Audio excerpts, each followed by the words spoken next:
My name's Porter. This is the Kilted Kitchen. Let me tell you why you're going to keep watching this show, boyo. Because right now, you probably live in a dorm room or studio apartment with little to no options in the way of cooking a real meal.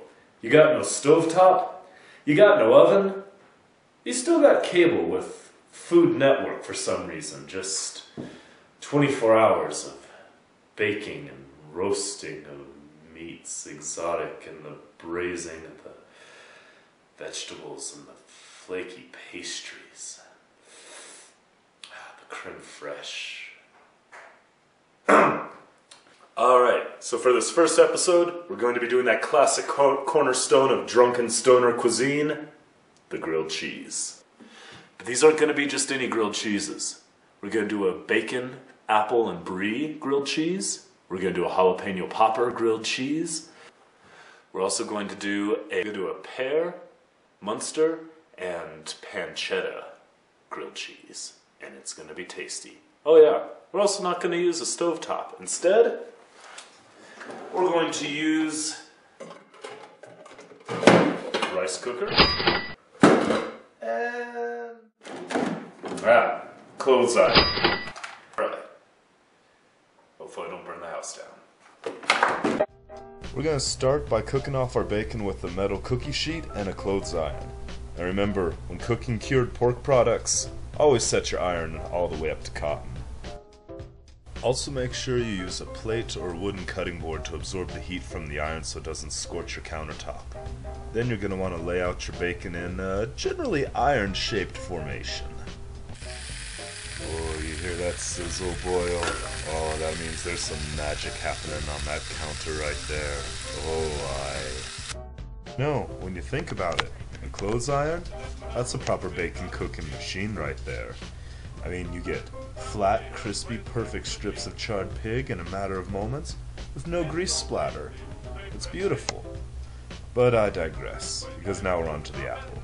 And since the skin can be kind of tough and distract from the general awesomeness of the sandwich, peel that bugger like it owes you money. Then, you're going to want to cut the whole thing in half and chop them up into thin, flavorful little slices. Make sure you save a piece or two to send back to its nan. You know, in case any of the other apples want to try and get out of line. Pears don't really need to be peeled, they're tender enough, but feel free to pop the core out of them if you want to before giving it the same treatment you just gave its friend the apple.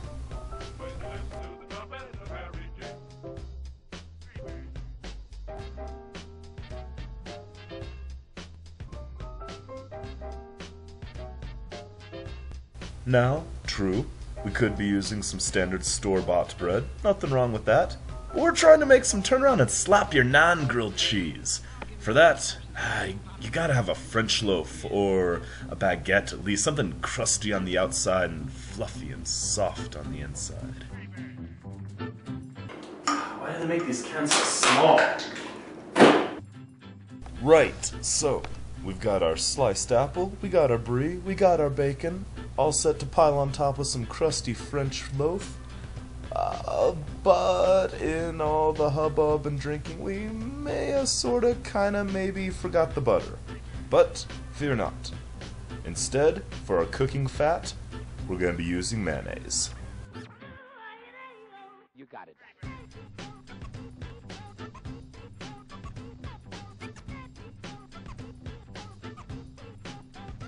Now we just drop our greased up sandwich in the rice cooker, hit start, put the lid on, walk away for about 3 to 5 minutes. Come back and give it a little flip. Wait for it. Oh yeah.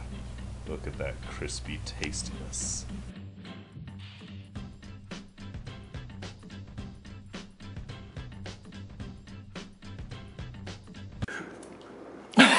You've been drinking tequila all day. That's some good product placement right there.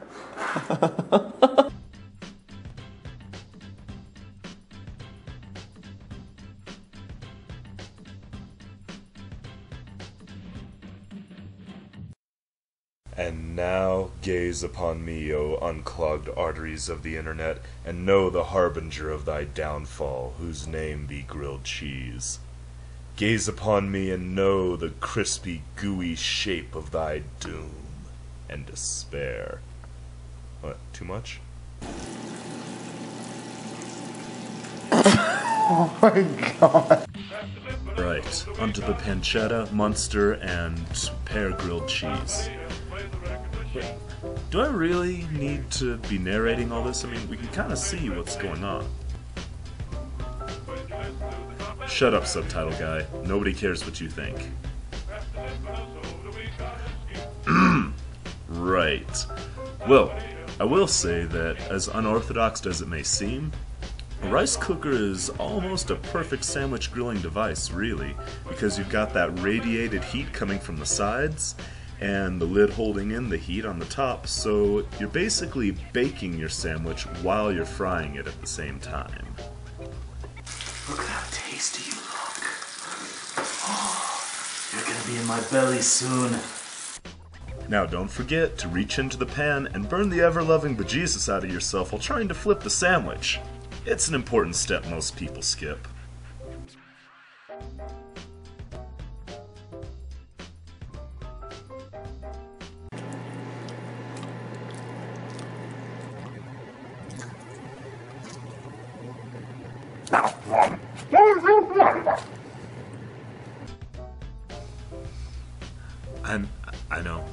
I know, just wait. There's the knife. Cutting it. Just wait for it, wait.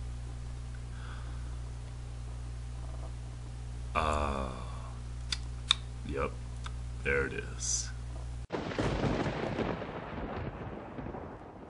Comes a rainstorm, put your rubbers on your feet. Comes a rainstorm. Okay, we're gonna splice that in. That was fantastic. Alright, last but certainly not least, the jalapeno popper grilled cheese. Now we're gonna start by cleaning and roasting some fresh jalapenos. So to do that, you wanna lop off the tops like I'm doing here, slice them in half, and then cut along the inside of the jalapeno pepper to remove that white membrane and the seeds.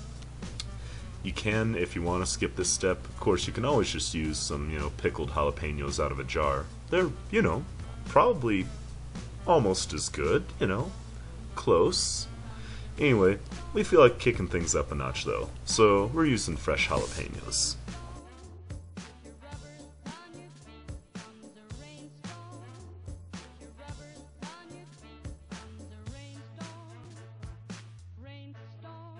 Alright, so for this next step, normally we just grease these peppers up, throw them on a cookie sheet and into the oven to let them roast out for a few minutes. But, since we're not using such fancy smancy contraptions as a kitchen oven, we're just going to drop a little oil in the bottom of the rice cooker, arrange the peppers like so, and hit the start button. Let them go for about 5-6 minutes, then give them another little flip. Kind of see the oil bubbling there, see them sizzling a little bit. Once that's done, let them go for about another 5-6 minutes covered.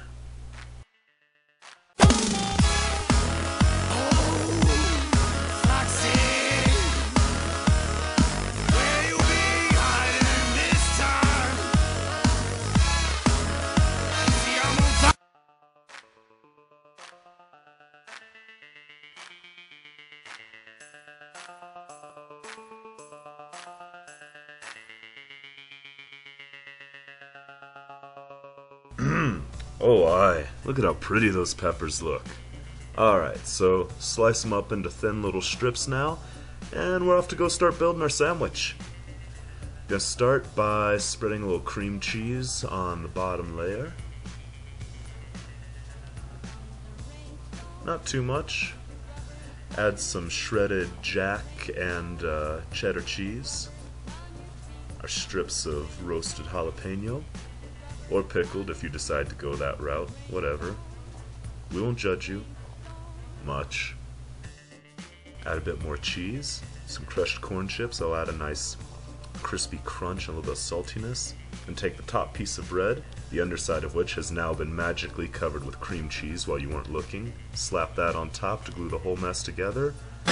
Just the eye movement there. Like a loaf of bread descended from heaven itself to fill my glass. You said that.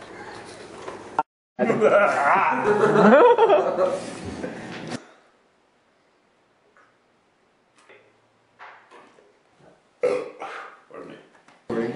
Yeah. The harder you push, the faster it cooks.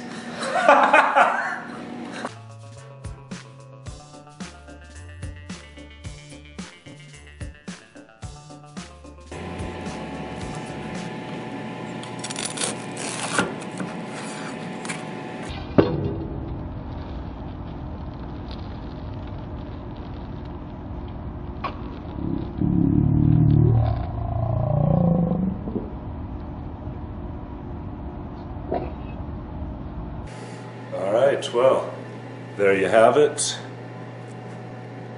3 succulent, crispy, bacon-laden sandwiches of grilled cheese goodness. And, right then, have a good night. Try it out yourself. So, you know, rate, subscribe, whatever. Come back, check us out next time. Might burn the house down, you never know. I'm off to go feed the minions. Oh yeah.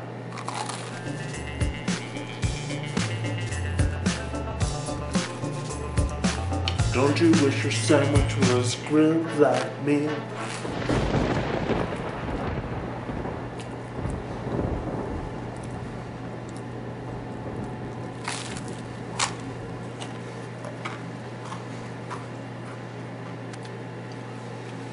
Seriously though, mayonnaise? Dang good thing to coat your grilled cheese in. When you think about it, really, it's just egg and oil whipped together. Gives a nice crisp. The only catch to it is just trying to not think about the point that you just slathered your grilled cheese in mayonnaise and then threw it in a skillet. Or, you know, rice cooker as the case may be.